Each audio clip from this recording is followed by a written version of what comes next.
गीता और रमेश की शादी को 6 महीने हो चुके थे। वे एक दूसरे के साथ बिताए हर पल को संजोते थे। वे एक दूसरे से बहुत प्यार करते थे। उनके बीच का बंधन बहुत मजबूत था। गीता शहर में पली बड़ी थी।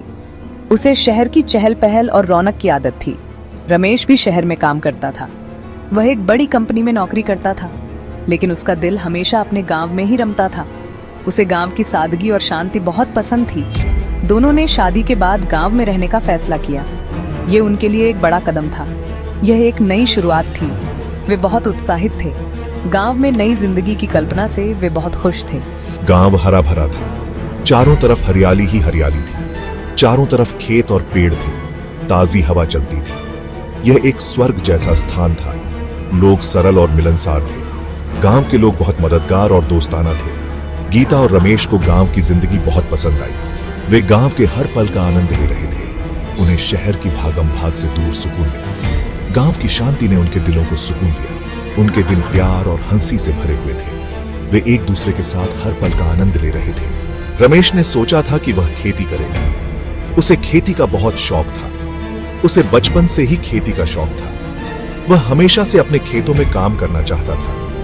गीता ने भी उसका साथ देने का वादा किया। उसने रमेश को हर कदम पर समर्थन देने का वचन दिया। वे दोनों मिलकर अपनी नई जिंदगी की शुरुआत करना चाहते थे। वे एक साथ अपने सपनों को साकार करना चाहते थे। गांव में उनके पास एक छोटा सा घर था। यह घर उनके लिए बहुत खास था। उन्होंने घर को बहुत प्यार से सजाया था।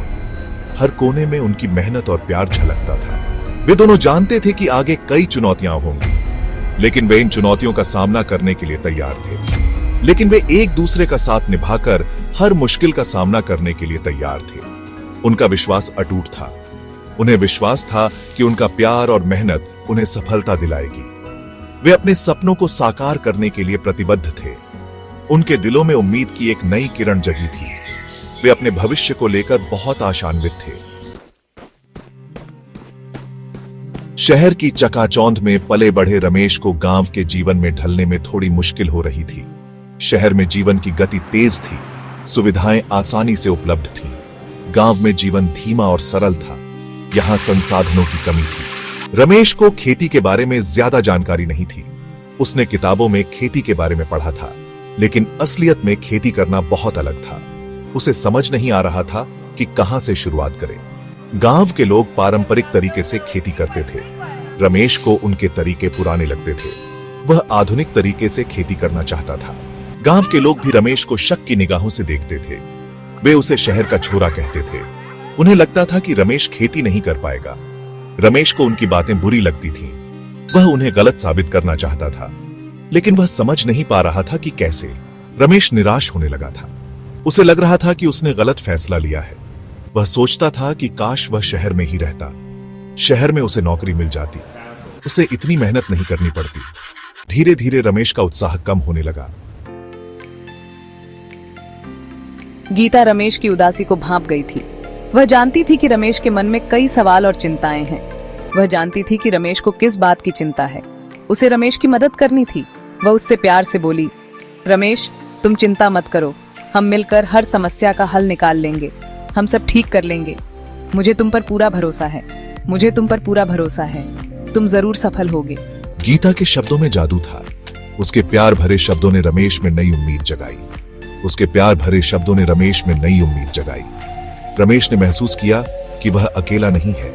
गीता ने रमेश को समझाया कि हर शुरुआत में मुश्किलें आती हैं। उन्हें धैर्य रखना होगा। समय के साथ सब ठीक हो जाएगा।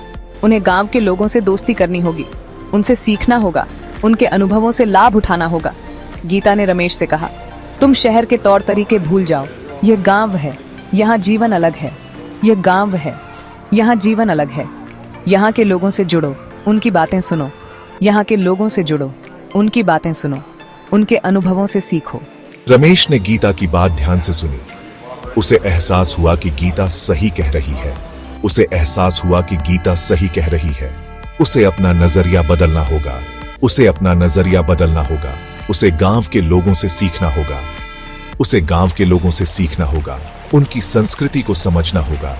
उसे उनकी संस्कृति को समझना होगा। उनके तौर तरीकों को अपनाना होगा।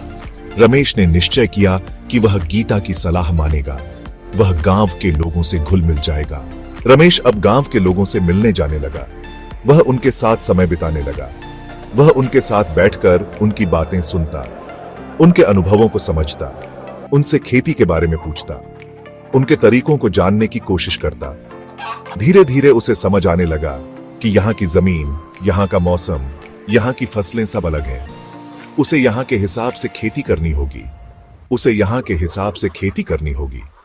गांव के लोग भी रमेश को बदलते हुए देख रहे थे। गांव के लोग भी रमेश को बदलते हुए देख रहे थे। वे भी उसके साथ दोस्ताना व्यवहार करने लगे।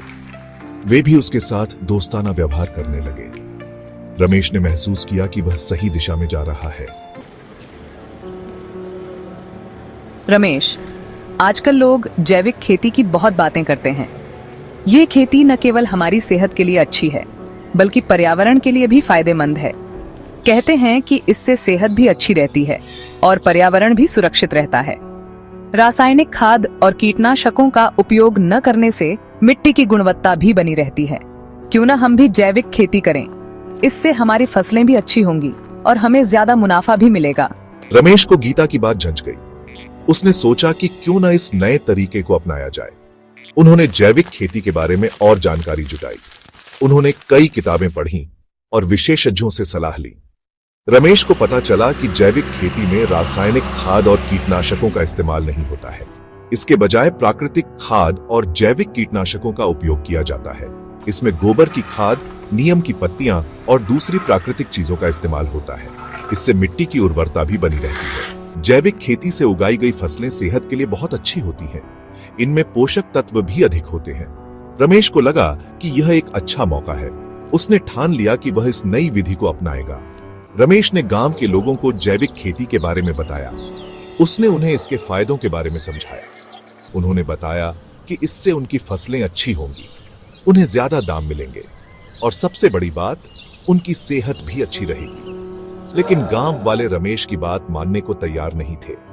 वे कहते थे, हमारे बाप दादाओं ने जो तरीका अपनाया है वही सही है। हम अपनी परंपराओं को नहीं छोड़ सकते।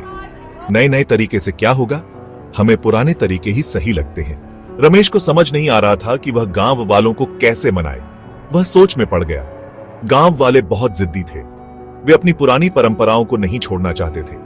वे अपनी पुरानी परंपराओं को नहीं छोड़ना चाहते थे। उन्हें नए तरीकों पर भरोसा नहीं था। रमेश को लगा कि अब उसे हार मान लेनी चाहिए। उसने सोचा कि शायद यह तरीका काम नहीं करेगा। लेकिन गीता ने उसका हौसला बढ़ाया। उसने कहा कि हार मानने से कुछ नहीं होगा। रमेश, तुम निराश मत हो। हमें धैर्य रखना होगा। एक न एक दिन गांव वाले जरूर मान जाएंगे। एक न एक दिन गांव वाले जरूर मान जाएंगे। हमें बस अपने प्रयास जारी रखने होंगे। रमेश ने गीता की बात मान ली। उसने ठान लिया कि वह गांव वालों को जैविक खेती के फायदे दिखाकर ही दम लेगा। उसने अपनी थोड़ी सी जमीन पर जैविक खेती शुरू कर दी। गांव वाले उसे हंसते थे। वे कहते थे, देखो, शहर का छोरा पागल हो गया है। ये मिट्टी में गोबर और नीम की पत्तियां मिला रहा है। रमेश उनकी बातों पर ध्यान नहीं देता था। वह मेहनत से अपनी खेती करता रहा। वह अपनी फसलों की बहुत देखभाल करता था। वह नियमित रूप से अपनी फसलों का निरीक्षण करता था। वह यह सुनिश्चित करता था कि उसकी फसलों को उचित धूप और पानी मिले। कुछ हफ्तों बाद रमेश की फसलों में फर्क दिखाई देने लगा। उसकी फसलें हरी भरी और स्वस्थ थीं। दूसरी तरफ गांव वालों की फसलों में कीड़े लगने लगे थे। गांव वाले परेशान थे। उनकी फसलें बर्बाद हो रही थीं।